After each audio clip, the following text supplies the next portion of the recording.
We unpack. We unpack. We unpack. Coming to you live, Boxing Ego Unpack. Yeah. We unpack. We unpack. We unpack. Coming to you live.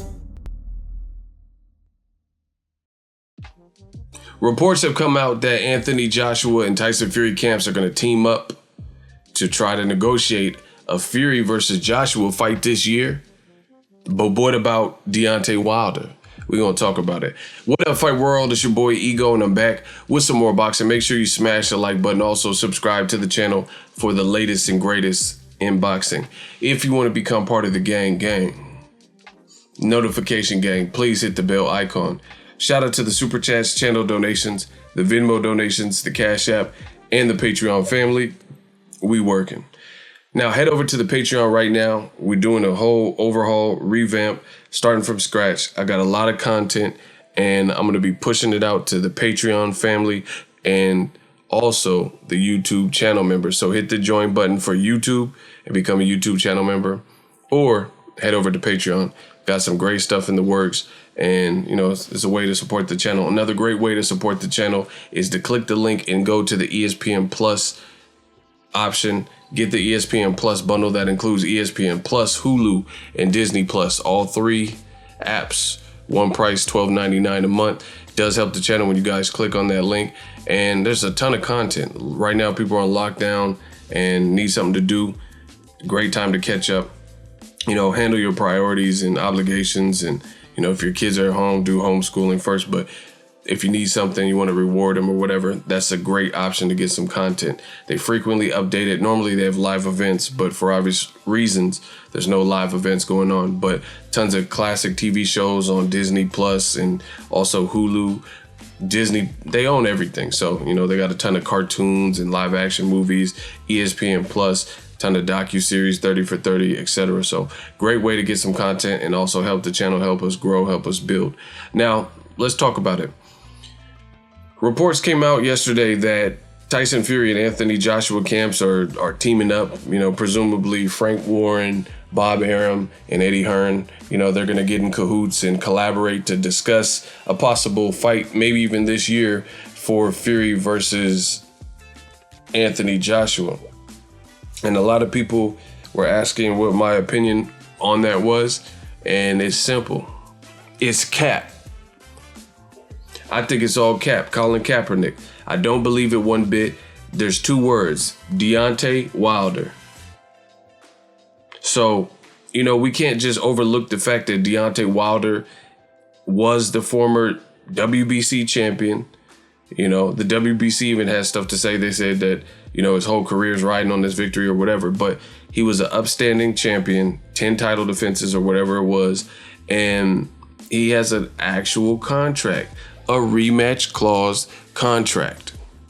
So why would we be discussing? See, the old media is like they're getting bored in this quarantine and they don't have nothing to talk about. And, you know, a lot of them are falling off. Like, it's crazy.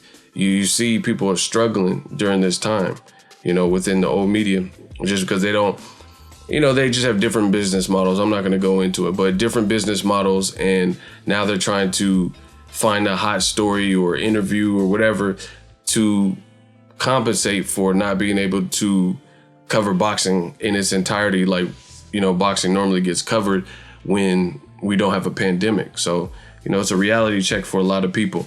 But to me, this is just like flash news. It don't really mean anything because I don't see it happening this year for obvious reasons. First of all, before I get started, one thing that I think is ironic about this whole situation is you have Tyson Fury from England, and you have Joshua from England, and you have Eddie Hearn from England. So three guys, you know, Frank Warren, all these guys from England, right? UK.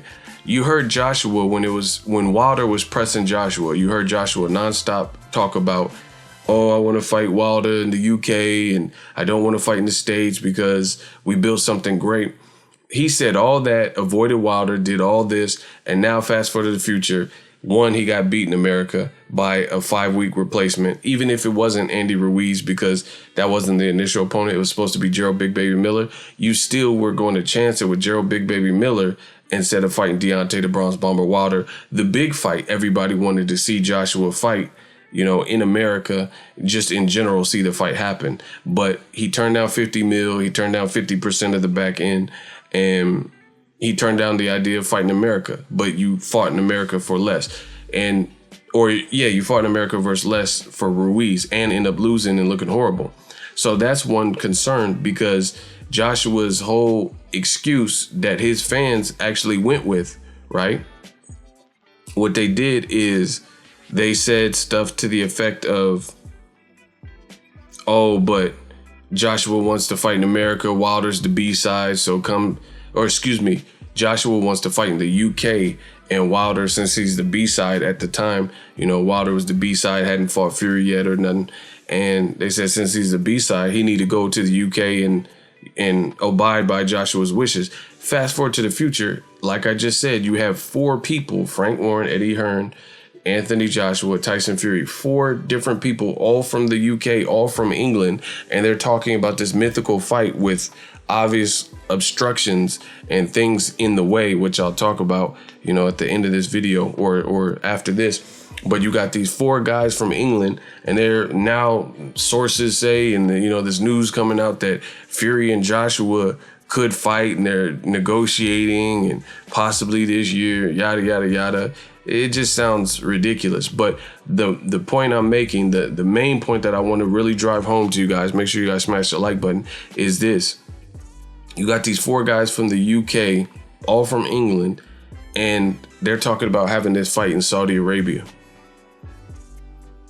You know, it just, to me, it don't make sense. I thought Joshua was saying that, oh yeah, you know, I got to fight in the UK and did it for the, so you wanted to fight, let me get this straight. You wanted to fight an American fighter to the point where you turned down $50 million to fight in the States, said you would do it in the UK. He said he agreed and they had 2 small issues or a few small issues. And then all of a sudden the WBA comes out and says Joshua needs to fight Povetkin. We're tired of waiting. You know, it's a bad look. But you did all this UK, and said it's all about the UK fan and the British fan. Why would you have a fight like Fury and Joshua, which is inherently a British fight? It would be the biggest, probably the biggest British fight, because we've never seen a heavyweight fight. We've seen Lennox Lewis and Mike Tyson, but Mike Tyson's not British. It's not Sir Michael Tyson. Hey, there's no one this bloody good as me. You know, it's not English Mike Tyson. Can you imagine if Mike Tyson was English? You know, I can't believe it's not butter. I can't believe I don't have any Grey Poupons. You know, it doesn't even make sense, bro. We've seen UK fighters fight like Roy Jones, Joe Calzaghe, B-Hop, Joe Calzaghe, etc. Right? Carl Froch fight against American dude in America like Andre Ward, Super 6. But why would you have such a British fight and then fight in Saudi Arabia? Really weird. And if you were willing to fight in other locations, then why wasn't Joshua willing to fight Deontay Wilder in America for the amount of money that fight would have generated when they were both undefeated, which is now no longer the case for either guy? Really a bad look. But aside from taking such a British fight and taking it out and pandering and saying, oh, we want to do it in Saudi Arabia, it's just, it don't sound likely that Fury and Joshua will scrap this year next, because, you know, the logistics already sound kind of weird of fighting in Saudi Arabia when you have a fight that I thought you wanted to take care of your British fans. But beyond that, you got obstacles. You have a mandatory in Kubrat Pulev, right? That's one issue. Kubrat Pulev, he's been waiting, thinking he's next up. He actually, this is also Eddie Hearn rematch room crazy shenanigans, but Eddie Hearn has 2 fighters that were supposed to fight Kubrat Pulev, but they lost the purse bid and they pulled out. Dillian White and Gerald Big Baby Miller at the time. So let me get this straight. Kubrat Pulev has not really had a big fight since Klitschko, and he's been trying to get Dillian White, but Dillian White and Eddie Hearn opted to take a money fight with Joseph Parker instead of fighting in Bulgaria against Kubrat Pulev, because Kubrat Pulev representation won the purse bid. And then after Dillian White pulled out, it went to the next person on the list, which happened to be Gerald Miller. This is obviously before he failed a drug test. And Gerald Miller declined to fight Kubrat Pulev in Bulgaria. So now that Kubrat Pulev is with Top Rank and he has Joshua in his sights, the fight was, announced through Rematch Room and was next up before this pandemic. Now you're going to be able to convince Kubrat Pulev to bow out and, be promised the winner of Fury versus Joshua. That's one obstacle. The second obstacle would be Deontay Wilder. Kubrat Pulev, I don't know. I haven't really even seen much of dude or anything recently, but he's with Top Rank. I'll give him the benefit of the doubt and say maybe Bob Arum can pay him some step aside money to get that done, just because he's under the Top Rank umbrella, which I don't know if he would be so willing to, just give up his position and his immediate shot at Joshua, but whatever. But how you going to do that to Deontay Wilder, who's vehemently exchanged information with PBC, with media, and with his social media following, and he's explicitly, without a shadow of a doubt, said he is triggering the rematch clause. He said he wants the rematch. He says he felt like a zombie. That wasn't the real Deontay Wilder. He said his suit was 45 pounds, was heavy on his legs, a dead leg. Basically, long story short, he feels he can do better. So how you going to convince this man to step aside? And I don't care about the fans in the comment section saying, oh, Wilder should step aside. Bro, you can't tell somebody, especially a fighter, what to do. A fighter's not going to listen to you because you don't want to see Wilder get a shot back at Fury, because you don't want to see him get a chance to get his belt back. If he feels in his heart that he can hurt Fury or have a better showing and beat him and get his belt back, then as a fighter, that's what he's going to do. And there's really no one that could stop it. So this pandemic, I don't see how that changes the fact that you have to get Wilder on board. And Wilder is not with Top Rank. He's not with Frank Warren. He's not with Top Rank's Bob Arum. He's not with Joshua's handlers, Eddie Hearn, right?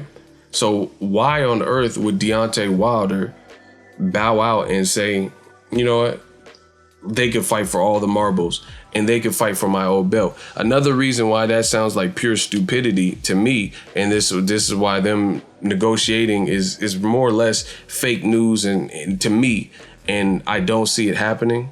See, new media. So you could check this video months from now and we'll see if I was right or we'll see if I was wrong. So that's simple. But another reason why it doesn't sound realistic, or as Kell Brook would say, realistically, the reason it doesn't sound realistic is this. Wilder's handlers, everybody got to be on board. And Wilder's handlers, I think, are intelligent enough to know what I'm about to tell you. And that's simply put, if Wilder allows for Fury and Joshua to fight, then the winner of that fight would probably be perceived as the top of the division, right? There could also be rematch clauses because they're both champions. Wilder lost his belt, the WBC belt, so champion WBC and Ring magazine is Tyson Fury. Joshua has the other belts. So if Wilder surrenders and blow, because you have to understand a rematch clause only has a certain amount of time. You can't just say, oh, I want a rematch 4 years from now and have a guarantee unless that's what was written. So you have to imagine that Wilder has a rematch clause 8, 10, 12 months from the February fight, and the pandemic already is wasting months with no fights, because they were already supposed to rematch in July. So Wilder, if he allows Tyson Fury and Joshua to fight, then I strongly believe that when could Wilder even fight them? And his time of triggering the rematch might be foregone by allowing that fight. That's one issue. But the second issue is this. Wilder has had such a uphill battle dealing with Anthony Joshua and Eddie Hearn and getting them to negotiate, a fair contract. First, they were saying he was worth the flat fee and didn't want to give him this percentage, this, and that, right? So the consensus heavyweight king would be the winner of Joshua and Tyson Fury. So imagine how hard it would be to negotiate with either after they fight each other, do numbers or whatever. So why would Wilder bow out and allow Tyson Fury and Anthony Joshua to just instead fight each other and then have to worry and pick up the pieces later? The other thing is Wilder is a knockout artist, so I don't think his brain is wired the same. Like he knows if he lands the right punch, that he can knock anybody out. So I don't think he believes that a third fight would be a bad idea for him. He thinks that things went wrong, X, Y, and Z, and he can solve that. You see what I'm saying? So Wilder's going to be a huge obstacle. And beyond Wilder and his handlers and, when could Wilder fight the winner and how hard it would it be to negotiate with Joshua Fury winner if it's already been hard to negotiate, at least with Joshua. Aside from all of that, we're talking about networks. You see, that's why it sounds fake as hell, this news that they're negotiating to fight next, and just ignoring the fact that Wilder has a rematch clause, because that's already two obstacles that I've made a plain and concise argument for. We unpack, coming to you live. I'm hitting y'all with that live unpack, off the cuff freestyle. I swear I get this in one take, So aside from that, you got the networks. So even if Wilder was like teetering and, mulling the idea over of not fighting Fury next and stepping aside, taking some money, step aside for Joshua and Fury, how do you know the networks want that? Because Wilder's attached to two networks with PBC, Showtime and Fox. So that means that they would be out of the equation as well. Because if Joshua fights Tyson Fury, then likely it will have nothing to do with Fox or Showtime. So they would be missing money as well. So I don't see the networks, Premier Boxing Champs and the networks, wanting to forego Wilder's, contracted rematch clause to allow another company to have such an event. It don't make sense to me. And I know the argument from old media before it happens. They're going to say, who cares? Wilder got destroyed, or nobody wants to see Wilder versus Fury 3. Oh, well, don't watch it. I want to see it. Now what? But it just doesn't sound realistic to see Fury and Joshua in Saudi Arabia this year. You also have issues with the pandemic. We don't even know when regular boxing is going to come back. Bob Arum just did interviews specifically telling the fans that fights like Wilder Fury cannot happen with no crowd, because we'd be leaving $17 million, at the live gate table by not having patrons and having people come to the live event. So how the hell are you going to make a fight in Saudi Arabia? You could get a good site fee, because there's definitely oil tycoons and money out there, but you mean to tell me that you're going to get such a site fee that it all makes it make sense? You see what I'm saying? To have a closed door event, possibly, because we don't know when boxing is going to come back with crowds and full on non-social distancing rules. So that's another reason why it sounds like fake news. Like, this is not going to happen the way they're depicting. Eddie Hearn has done a lot of double talking. Eddie Hearn said at one point, money can buy everybody and Wilder would take step aside money. And then right before the pandemic, he did another interview and he said Wilder would never take step aside money. But now we're back at, the starting point. We did a full 360. We're right back there and right back at one, where now they're acting like Joshua and Fury, it's possible that they can negotiate and fight next. I don't see it. You're going to have to show me that. Show me that they fight next, because I don't see it at all. Now, they can negotiate if Fury, beats Wilder again or something like that, and AJ gets past PULEV, and then have a deal in place that they could go forward. I can understand that, but that's not what's being said. What's being said in a lot of people's reports is that they're negotiating to deal with all these issues and possibly fight against Fury and Joshua in Saudi Arabia next. Like, no questions asked. Like, Wilder's just supposed to disappear. Like, this is the mafia. You're just gonna make Wilder disappear. And he's, I want Sophia back, and I was a zombie that night. And he believes that he could do better. You're just gonna convince him that he can't do better, and it's best that he step aside. I mean, I don't see it, especially for a former champion and a person like Wilder. What we know about Wilder, why on earth would he do that? Why would he all of a sudden feel, after he already told the public that he wants Fury, he's like, man, I'll fight Fury next. I don't know why he literally did an interview days ago, or the articles come out days ago from his podcast, and the headliner says, I don't know why people would be shocked that I want to rematch Tyson Fury again. He was about to rematch him in July before this pandemic. So, everything I know about Wilder's character, I don't think he's going to go for it. On top of the networks, his handlers advising him that. And to old media, again, they're going to try to use old media tricks. Oh, no one wants to see Wilder Fury 3. But I get it. I guarantee you it does numbers. So this sounds like a fib. The other thing is, Joshua, you could say the same thing for him. Joshua lost to Andy Ruiz. He lost bad. In my opinion, he lost worse than Wilder did to Fury. They both got stopped or whatever, but I think it was the same round. Fury, I don't know, Wilder looked like something was wrong with him. You could say whatever, but it looked like something was wrong with him. And his corner threw in the towel versus Joshua pretty much threw in the towel and was non-responsive to the referee, and I believe he quit.